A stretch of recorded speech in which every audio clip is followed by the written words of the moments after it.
for Robert Cromeans. It's absolute for me. You know, it's an honour to have you here. Thank you so much for coming. I think it's a hidden camera somewhere. I think this is a joke. I came into your studio, I want to shoot myself in the face. So I'm not quite sure, but being a showman is, I guess, one of my friends, he said, I'm not much of a showman. I said, it's not my fault they call it a show.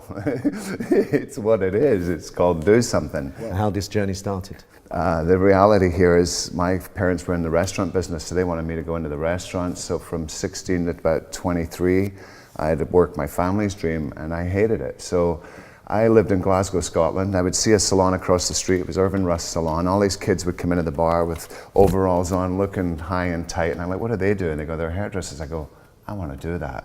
So it was more about a lifestyle. I had peculiar taste in the way I dressed. As a Scottish boy, I was often getting picked out of the crowd for wearing pink pants. I wanted an occupation where I could look a certain way, be the character I wanted to become, and be accepted. As it happened, I decided to move to the States, and the first thing I did is I went to beauty school. While I'm in school, Anthony, the first video they plug in is a Paul Mitchell video where Paul was Scottish. As soon as I heard Paul speak and seen this guy was crazy. I know you know Paul, but as a hairdresser, he was the first renegade, and what I loved, he was really a bad man. He would do curved comb cuts, and he would cut hair or curl hair with balloons, and he just had a very abstract point of view. So for me as a kid, picking a mentor like that gave me a lot of freedom as a hairdresser. I wasn't conventionally trained, but with Paul being more of a show guy, I kind of adhered to the kind of things that you could get an audience's heart going with. As I started to kind of get more and more involved, this Paul Mitchell tool that I started in beauty school, I was in Memphis, Tennessee. I just come from Scotland. My accent was absolutely muddled. People from the south would say, how long have you been here? I said 3 months. They go, you speak such good English. I said, well, we Scottish people speak English. We do.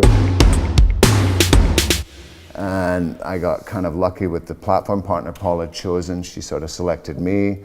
I wasn't very good, but I had a sense of humor. First haircut I did, scissor over comb, scissors this big. It was like lumpy city all the way up. She fixed it after the show. I said, thank you. The next show I go up, I'm supposed to do finger waves, and I lift a product, and I think it's sculpting lotion, but it turned out to be shampoo. So as I start waving it, it starts lathering, and I look to the audience to see if they caught it, and they did.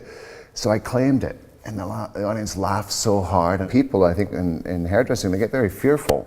So I think, you know, some people take all the risk out of a hair show. They pre-cut everything to a detail, and then they go up and poke holes in it. The audience need to see it. They need to feel that, because they got to go home and take a risk.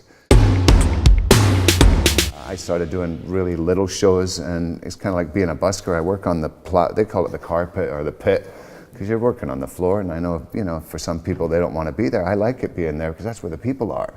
So if you can engage an audience from the carpet, and I'll get the chance to do it this weekend, but once I get into action because of the swagger and the look, people are going to watch just to see. Like, I hear people say, what's this guy about? And then they'll go, oh my God, I'm so sorry, you really inspired me. I'm not a trend guy, I'm not really working on the latest trend. I tend to just work on making you feel a hunger inside and reigniting the passion you had probably when you began, before you kind of get burned out.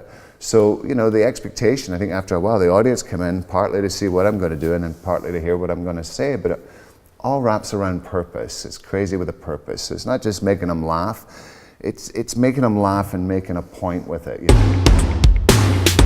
Tell me your most memorable moment, something that really kind of sticks in your mind. I'm sure you've got something that, you know, it's like... I've had, you know, remember the year I dressed up as a transvestite clown? Pat loved it. Yeah, she did.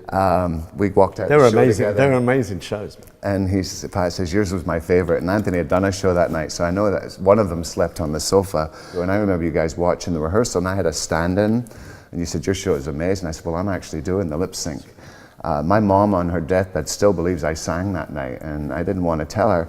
And I sang the lyrics, and afterwards Vidal came on and quoted the song, and my mom couldn't believe Vidal Sassoon said my name. I couldn't believe it. But the next day, me and my buddy went up to Scotland, and she said to me, I can't believe last night Vidal Sassoon mentioned your name. And I said, yeah. And she goes, I got to ask you, when you were a wee boy, did you ever imagine in your wildest dreams you'd be doing this, traveling the world, people want your picture?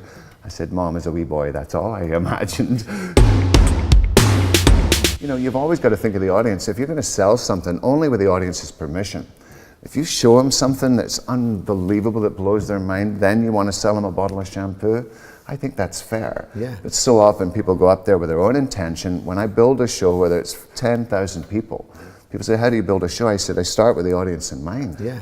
And when you think about the audience, I see people running up on stage, looking at the stage, and you never once thought where the audience are at. Because you've got to find a way. I'm famous for jumping off a stage because the audience is so far away. Why stay up there? The last thing they expect is you to jump down. I go, well, that's exactly what I'm going to do when the people are out there. And that type of non-scripted looking stuff really works well. When people think they got a seat they can judge you on, and then you're sitting in their lap, they're like, oh shit, you know, if somebody's sleeping in the back row, they're going to wake up real quick when I come running through the house. No, I think you're still the man that everybody needs to learn from. And if they want to do that kind of work, show work, they need to learn it from you. Well, I appreciate that. Best. I am so excited. Thank you for interviewing me. Thank My you very pleasure. much. Thank you, guys. Thank you.